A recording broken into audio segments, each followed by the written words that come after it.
మిథుని తన పుట్టింట్లో వదిలేసి వచ్చిన గోడ కొట్టిన బంతిలా తిరిగి వచ్చేస్తుంది. ఇక ఈ రోజు రాత్రి ప్రసారం కాబోయే 33వ ఎపిసోడ్ లో ఏమైందంటే, దేవాకి ఆకలి వేయడంతో భోజనానికి ఇంటికి వస్తాడు.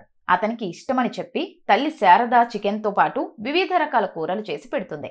ఇక దేవా భోజనం చేస్తుండగా ఎదురుగా మిథున కూర్చొని ఉంటుంది. అయితే మిథున ఆకలి బాధతోనైనా తన పుట్టింటికి వెళ్లిపోతుందనే ఉద్దేశంతో చికెన్ సాంబార్లను ఊరించి ఊరించి తింటాడు. పాపం మిథున గుటకలు మింగుతూ ఉంటుంది. దాంతో దేవా ఆకలిగా ఉందా, వచ్చి కడుపు నిండా భోజనం చేసి నా బైక్ ఎక్కి కూర్చున్నామంటే మీ ఇంటి దగ్గర దింపేస్తా అని అంటాడు.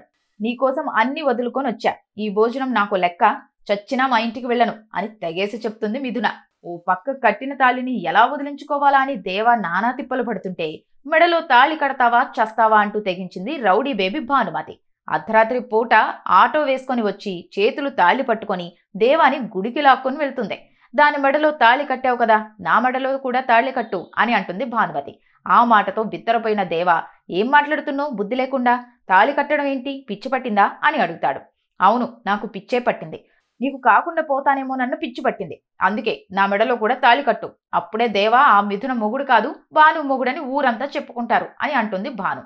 బుద్ధి బుర్ర లేకుండా మాట్లాడుకు, నీకు మళ్ళీ చెప్తున్నా విను, నా లైఫ్లో తనకి నీకే కాదు ఏ అమ్మాయికి చోటే లేదు అని అంటాడు దేవా. దాంతో భాను, నువ్వు చెప్పడం కాదు నేను చెప్తున్నా విను, నువ్వే నా మొగుడివి అని నేను ఫిక్స్ అయ్యా, నేనే నీ పెళ్ళాన్ని, అది రెండో పెళ్ళామా మూడో పెళ్ళామా అని చూడను, భానుమతి అంటే దేవా పెళ్ళం అంతే, ఈ తాళిని నీ చేతులతో నా మెడలో కట్టించుకుంటా, నీతో ఈ తాళి కట్టించుకోకపోతే, దేవా భార్య భానుమతి అని పిలిపించుకోకపోతే నా పేరు భానుమతే కాదు అని శపథం చేస్తుంది భానుమతి. చెప్పింది చాలు, నోరు మూసుకొని పో అని భానుకి చివాట్లు పెడతాడు దేవా. ఇక దేవా వెనక భాను పడుతుంది. మిథునని పిచ్చిగా ప్రేమిస్తున్న లాయర్ ఆదిత్య ప్రేయస్ ఇంటికి వస్తాడు. నేరుగా సత్యమూర్తి శారదల ఇంటికి వచ్చి వాళ్ళని కలుస్తాడు. నా జీవితాన్ని నాకు ప్రసాదించండి, నా అదృష్టం మీ ఇంట్లోనే ఉంది, మీ కోడలు మిథునని పెళ్లి చేసుకోవాల్సిన వాడిని నేనే, ఆమెకి నాకు ఎంగేజ్మెంట్ కూడా జరిగింది, 2 రోజుల్లో పెళ్లి అనగా ఇలా జరిగింది అంటూ జరిగింది మొత్తం సత్యమూర్తి శారదలకు చెప్పుకుంటాడు ఆదిత్య.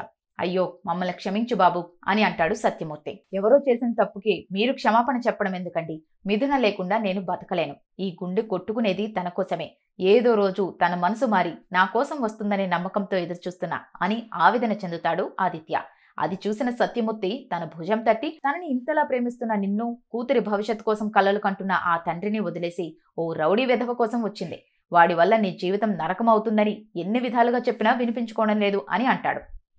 తను అంతే సార్, భక్తి సాంప్రదాయాలకు విలువిస్తుంది, ఈ రోజుల్లో మెడలో మంగళసూత్రమే వేసుకోవడం లేదు, కానీ ఆమె మాత్రం బలవంతంగా తాళి కట్టినా కూడా ఆ బంధానికి విలువిస్తుంది, తన గొప్పతనం గురించి చెప్పడానికి ఇంతకంటే ఏం చెప్పాలి సార్ అని అంటాడు ఆదిత్య.